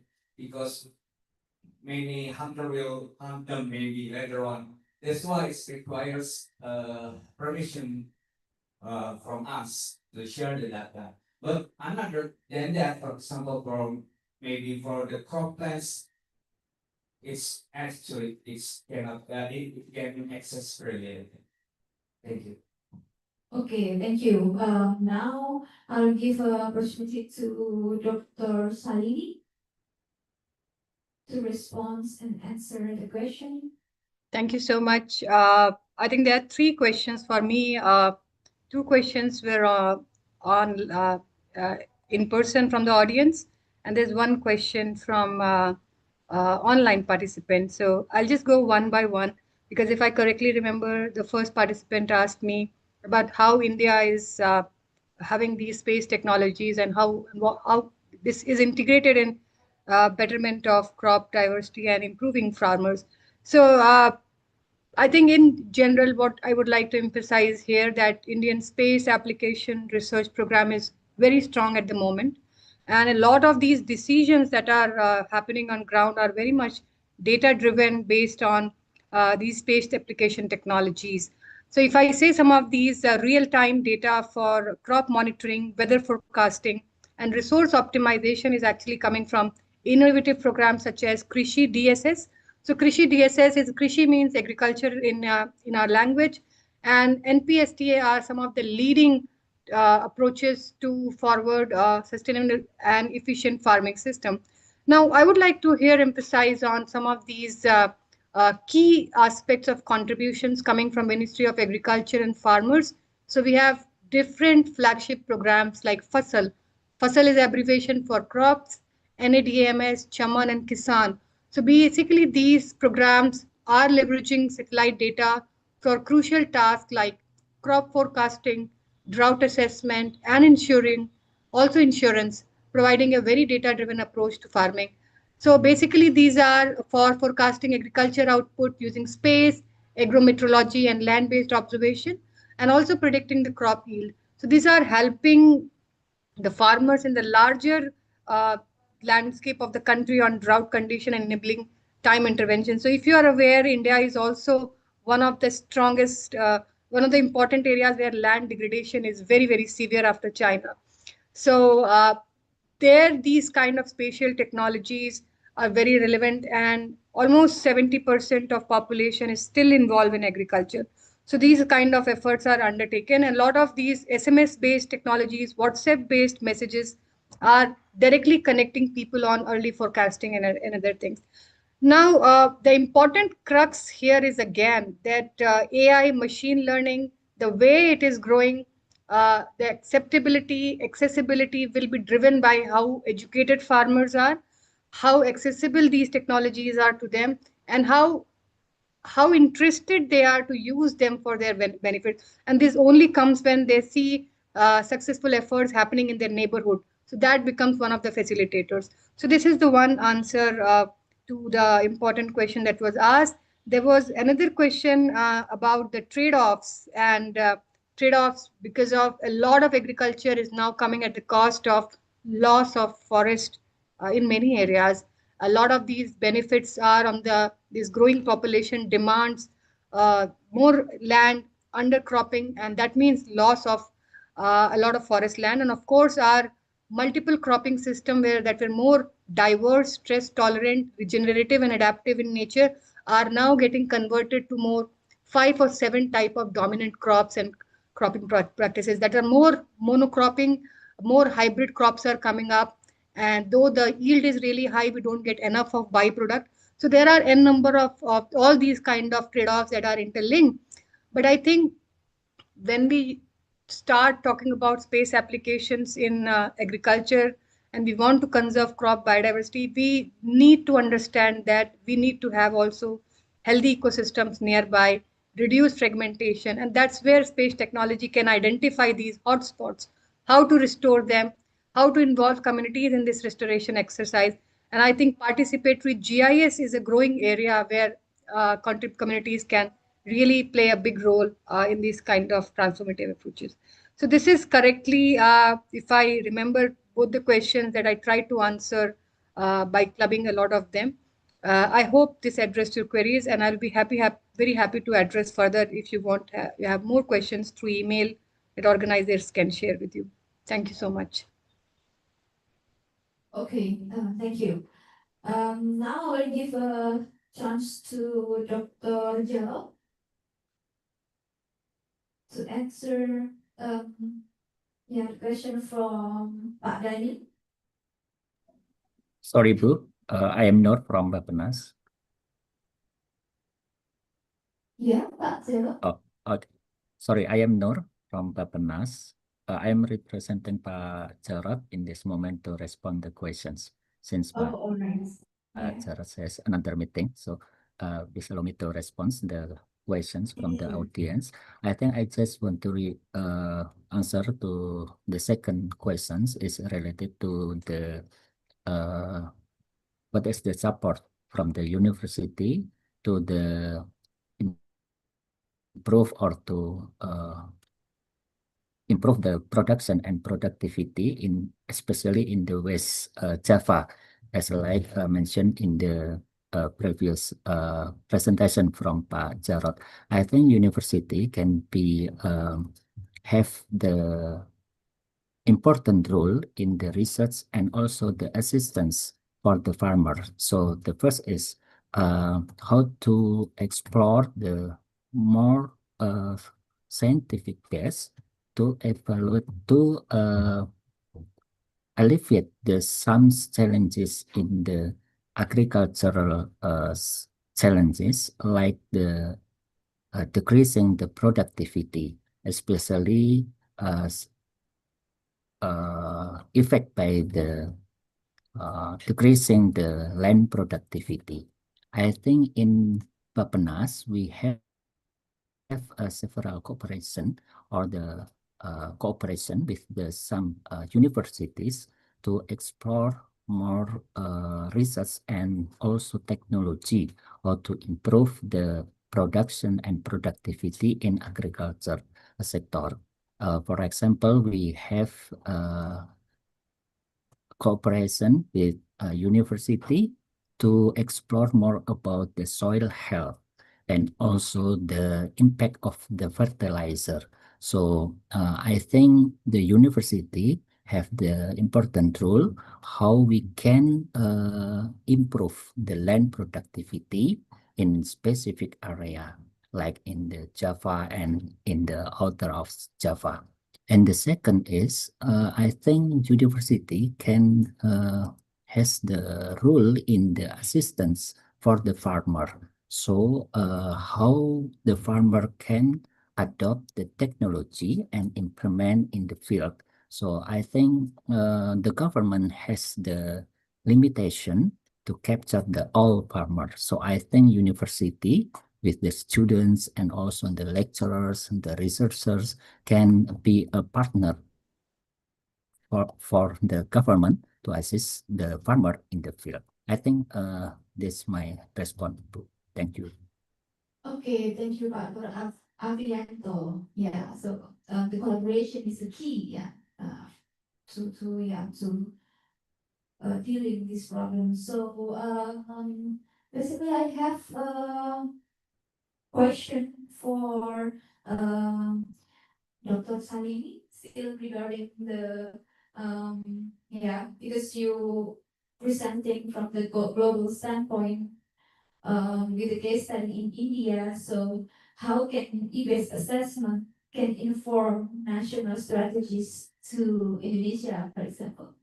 Yeah, thank you. Thank you for this very important question. I think little bit on IBIS, Intergovernmental Panel on Biodiversity and Ecosystem Services. Whenever these assessments are completed, any assessment since 2000, almost 15, there are multiple assessments that have come, right from pollinators to regional assessments, Asia Pacific, global assessment, invasive species. So after the assessment is complete, I'm sure this is done by a lot of not just scientists, but also practitioners and indigenous local knowledge systems, indigenous and local communities who are directly part of these assessments. So there is a very clear review process, and at the end of the assessment, it's just not the document that is available for CBD and other important in the organizations, multilateral organization. There is a huge lot that is for the nationalities across the world, because we also prepare a policy brief. So this is key messages for policymakers. So when I say key messages for policymakers, they are well negotiated.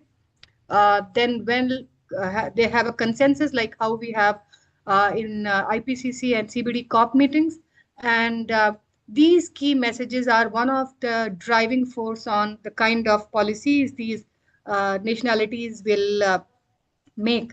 Right now, IPBES has 190 nationalities that are member to it. So that means all of these nationalities are present whenever these assessments are negotiated.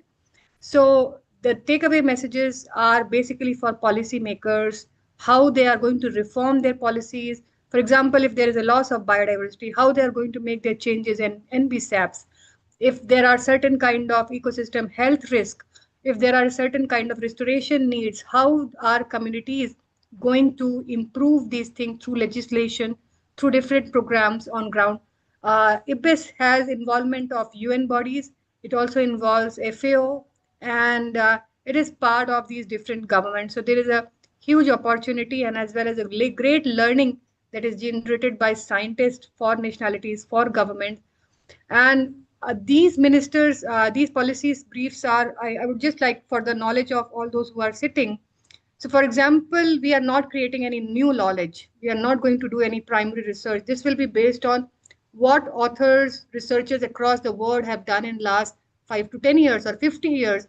We will be doing assessment and synthesis of this information to come up with real information out. Now, when policy briefs are prepared, key messages to policymakers are there are four important things. One thing is established, one thing is insufficient evidence, and one is no evidence. For example, we all know there is a clear loss of agrobiodiversity. So if through literature over the years, scientists have provided enough of evidence, we'll say it is established. That means government should really look to this and identify what kind of programs they want to plan. If we say that there is evidence, because this is obvious, but there is insufficient evidence, then that means there should be more research in this direction to ensure that we collect enough of evidence for prioritizing conservation and real enforcement efforts on ground. If there is an obvious aspect, but there is no information available, that also means that we need more scientists to actually come forward to identify these things. And if you know the genesis, there are red listing of species going on for last 50 plus years, and still we don't have sufficient data. So that also means that now we need more umbrella approaches to look to these landscapes, ecosystems. So I think this is one of the important response to this question. And governments are very much part to it. 190 countries, every passing year, more countries are joining in. So that shows the huge relevance, and the kind of way how reports are read and taken forward is also, there are more than 50 plus policy changes that have happened.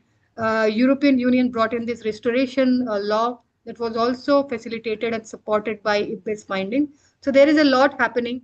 United States brought in this red list of honeybees. That's important pollinator, and that was one of the primary reports of IPBES. So I think there is a lot happening across the world. We just need to have a focus, and nationalities are obviously part of this, because they have to prepare NPSAPs, they have to answer these questions. So sooner or later, they will be involved. They are mainstreaming this information. So I think that will be really helpful for your question as well. Thank you so much. Yeah, thank you for your answer. So I believe that we have a question from the people joining online. Titi, could you please show the questions on screen? Yeah, while waiting the questions, maybe somebody here wants to ask a question. Yes, I do.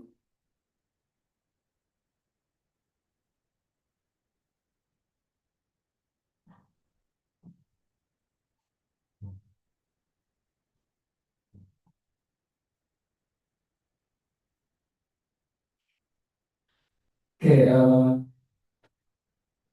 thank you for the opportunity. Let me introduce myself. My name is Edward. I'm a student at Brawijaya University, Faculty of Agriculture. I want to ask Mr. Janisa about the topic.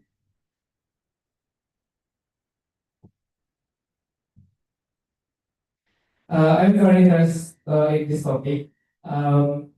I can ask, how can geospatial tools be made more accessible and effective for biodiversity monitoring in regions with limited technical research?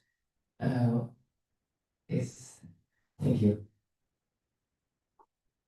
Okay. Any other questions? One question? How about the question number one? Bu Gaby? Yeah.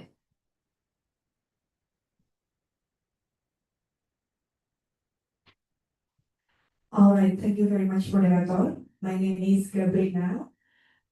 For the speakers who are available here online and also offline, Papa, I would like to know the interconnection between the data that the crop biodiversity already have and also the issues of climate change, because I'm currently right now focusing on the greenhouse gases and issues. We know that several of your research here is conducted on paddy fields, which is a massive contributor for methane. I just wanted to know, is there any crop biodiversity assessment that will be connected to the how we reduce the greenhouse gases that is produced from the agricultural field? That's all. Thank you very much. All right, so that question is for Pak Vanessa. Vanessa and also Dr. Shalini from the other perspective from Indonesia as well. Okay, yeah, thank you, Bu Gaby. So we still have some time. So for Pak Vanessa, do you want to respond? Yes. I'm not really the expert from greenhouse gases, but actually, as far as I know, I don't know the is there a relationship between the maybe the excess utilization of uh, nitrogen or something like that that may contribute to the global warming. But I'm not really expert on this. But from expert from I know from expert from I know from the cattle is very related to the greenhouse gases. I think maybe from the feces of the animals, something like that, is it is strongly contribute to the greenhouse gases as far as that I know. What's the another question from? The second question from Edward. What? Wait, could you please give a keywords? Is it sure I forgot?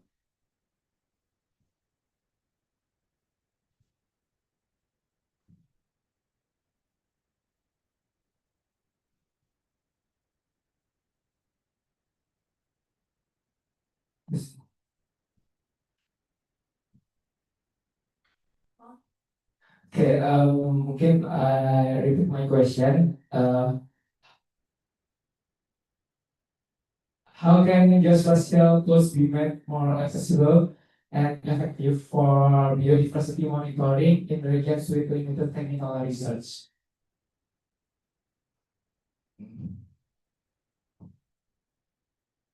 Yeah. Maybe it's not very related to your questions, but I think they give special technologies for monitoring crops. For example, for monitoring the health of the crops and etc.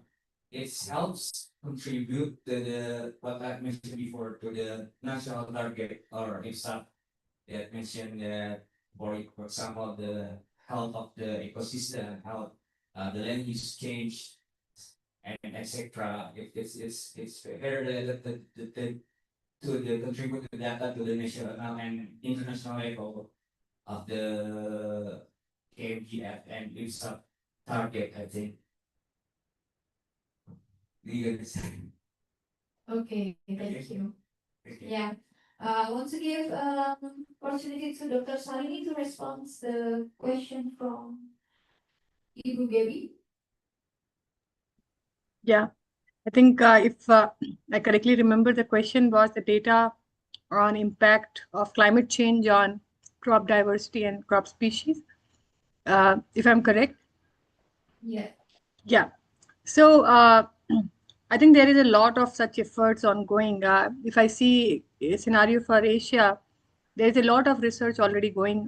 There are so many of these R-based approaches, and then Python and MATLAB and Maxent modeling tools are there, where we are integrating bioclimatic data to come up with projections on how this is going to affect not just natural, floral, and faunal diversity, but also climate impacts on agriculture biodiversity. There are also studies on how climate change is going to affect the water availability, because water is going to affect also the way crop productivity is.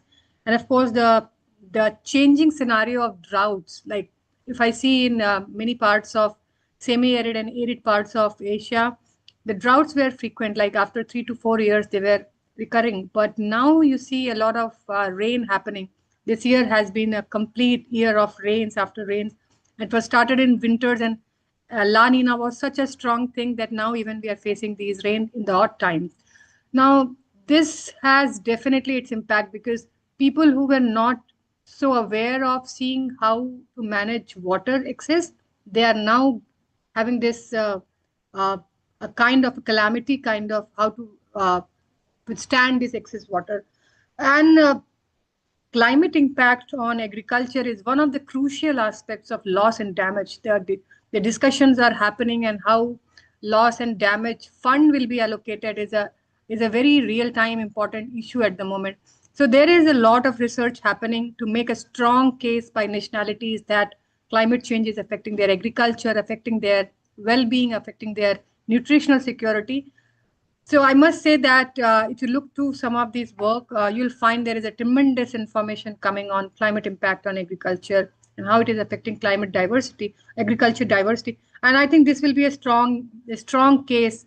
Now you know that countries are coming up with BTS biennial transparency reports, and some of these countries have already submitted. And there is a even in India, and I'm sure in Indonesia, you have nationally determined contribution. At the same time, you are also trying to see how these island nations are going to affected by climate change, how their communities are going to have a compromised kind of situation because of these impacts.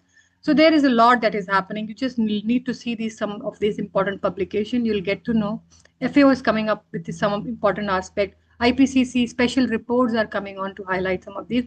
And I would encourage you to look to this loss and damage on agriculture uh, publication that will give you a good insight on how climate is affecting crop biodiversity and what kind of research is happening across the world.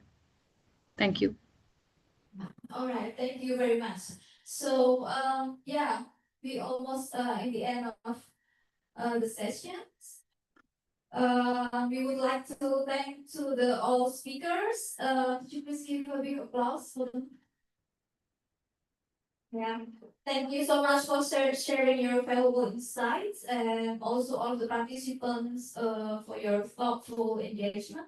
So basically, this session has clearly emphasized that the global biodiversity is not just a scientific pursuit, but also policy imperative linking the local actions to the global framework. So please stay with us for the second session later on with another moderator.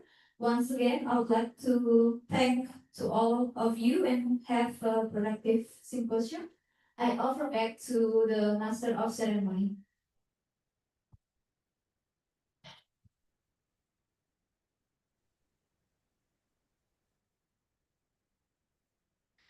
Okay, we sincerely thanks to Dr. Ika Ratnasari, SPMP for moderating this session, and our deepest appreciation to our distinguished speakers, Dr. Jarod Indarto, Kanisa Wijaksana Solar of Economic Master of Science, and Dr. Salini Jiani, for inspiring presentation and valuable insights, as well as to all participants, both online and offline, for your active engagement and enthusiasm throughout this session.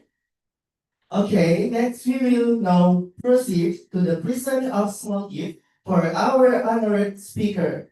Please welcome our speaker, Mr. Ganisawi Chaksono, Bachelor of Economic, Master of Science. And we kindly invite Mrs. Putri Gayatri, SPD and PhD, to come forward and present the small gift.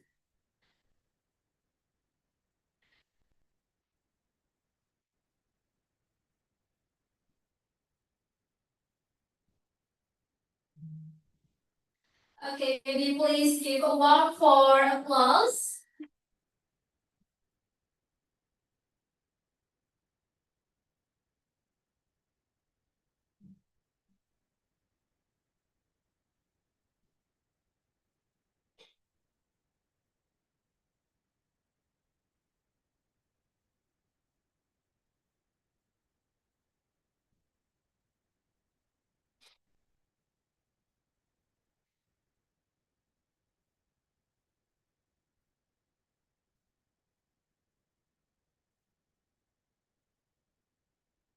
Okay, once all again. Thank you to Mrs. Putri Gayatri, SPD and PhD, and Mr. Ganisawi Chaksono.